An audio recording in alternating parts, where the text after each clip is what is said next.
Hey guys, and welcome back to How Logical.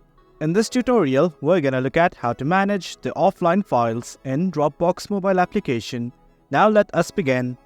Do note that I have already logged into my account. In case you have not to log in, it is quite easy. If you don't know how to log in, we have created a video regarding that as well.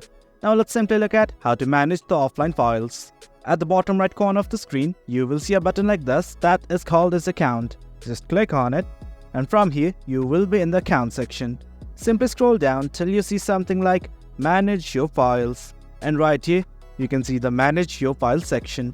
And at the bottom of it, you can see a button like this that says Manage Offline Files. Just click on it. And guys, this right here is the file that I had made available offline in the previous video. Now we can simply manage the offline files from right here. At the right of each of these files, you will see these three dots. Just click on it. And from here, do note that you can simply delete the file, move it, and do everything else.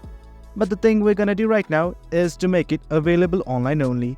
Here's a button that says Make Available Offline, and right next to it there's a button that's toggled on. I'm just gonna toggle it off right now. And guys, that's it. That's kind of the gist of it. That's how you manage your offline files in Dropbox. Hope you guys found this video informative, and for more content like this, do remember to hit like, share, and subscribe. Your support fuels us. Until next time, thank you.